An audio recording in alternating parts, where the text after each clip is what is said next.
The film is divided into 3 narratives. The first narrative centers around the king and queen of a kingdom named Long Trellis. At first, it seems as if the couple is living a happy life, but later we get to know that the queen is suffering from a rare medical condition which will never allow her to become a mother. Because of this, the queen is always upset. Seeing his wife in this state, the king summons the best doctors and physicians from all around the realm, but sadly none of them are able to diagnose the mysterious illness within her. Despite this, the king tries his best to cheer up his queen. One day, he invites some circus performers to the palace. Suddenly, the queen notices that one of the circus performers is expecting a child. As a result, she becomes envious and starts smashing things after entering her chamber. When the king finds out about this, he pays a visit to her room and vows to go to any extent to solve her problem. Late at night, a strange necromancer arrives at the castle, claiming that he can solve the queen's pregnancy problem. Hearing this, the king reminds him that many people have tried in the past and failed. However, the necromancer is adamant that the queen can bear a baby, but it depends on how far the king is willing to go for his queen. The king responds, "To the last extent."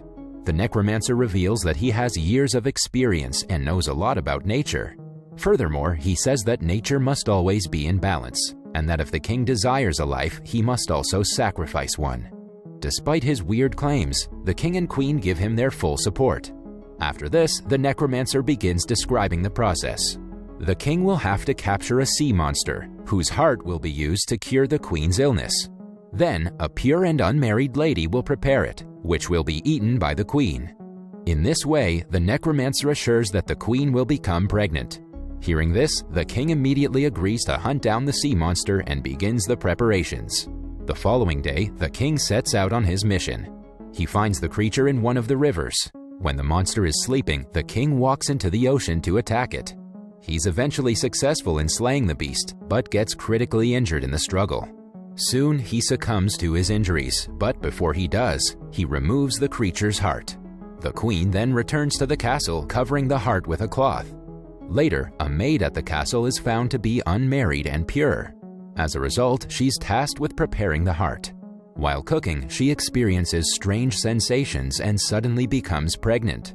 Soon, the queen consumes the heart, and finally, she becomes pregnant. In the next scene, the maid and the queen give birth to their children at the same time. The boys look to be the same age.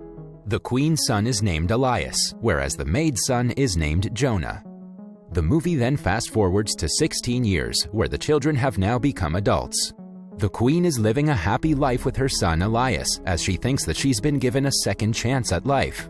However, the 2 children who were born on the same day and look like twins are not typical children, as the sea monster is represented by the white tone of their hair. They have a strong friendship and are extremely close to each other. The queen, on the other hand, despises their friendship. She informs her son that as a prince, he's not permitted to be friends with the maid's son, Jonah. Despite this, Elias ignores his mother and continues to meet with Jonah. Later, we also get to know that the kids have the capacity to breathe underwater in a unique way. In the next scene, the queen threatens her maid that if she doesn't prevent her son from meeting Elias, she and her kid will be expelled from the country.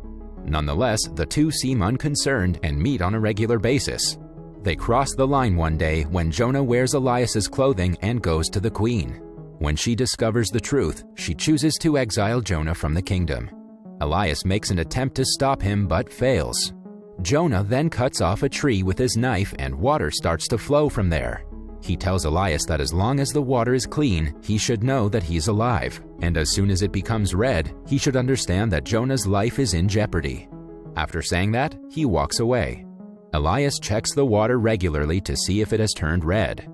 One day, the water turns red and he realizes that something is wrong. In order to find Jonah, he leaves the kingdom without notifying his mother. After a long search, Elias finally reaches Jonah's house. He discovers that Jonah has married a young woman. The people there identify him as Jonah since they share the same facial features. Then he learns that Jonah had gone to the forest 5 days ago and has not returned since. Elias then goes out in search of Jonah, while the queen grows more concerned about him. Left with no options, she approaches the necromancer again, but he asks the same thing, that if she wants her kid to return, she must make a life sacrifice. The queen immediately accepts this proposal. Elsewhere, Jonah is seen injured inside a cave. A flying creature then strikes and attempts to kill him. After hearing him scream, Elias locates Jonah and terminates the creature with his sword. However, Elias is unaware that the creature is none other than his own mother. But that's what was agreed upon: life for life. In the final scene of the first narrative, Elias ascends to the throne of the kingdom and the story ends. Following this, we're shown the second narrative. The king and two elderly ladies, Ima and Dora, are the focus of this narrative. The king is an extremely lustful individual who is constantly surrounded by females. He drinks heavily all the time and is yet to locate his queen. With that being said, he possesses the influence and fortune to marry anyone he pleases.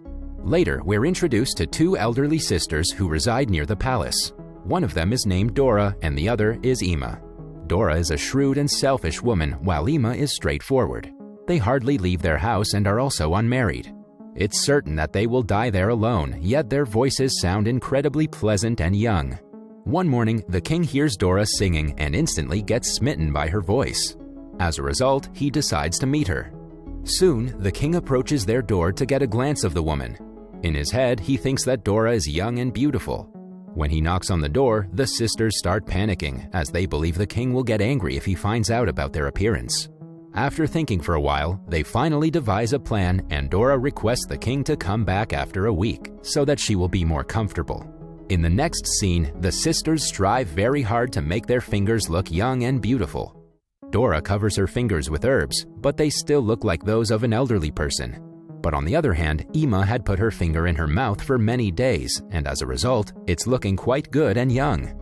Today, a week has passed, and it is the day for the king's visit. When the king arrives there, Dora shows Ima's finger instead of her own. Now the king is not able to hold his emotions and believes that he has found the love of his life. However, the sisters become more worried because if the king finds out about their truth, he will most likely terminate them. After a lot of thinking, Dora proposes a condition. She will sleep with the king only if there is total darkness, and the king agrees. In the next scene, Ima starts tightening Dora's body with glue so that it may feel like a young girl's body.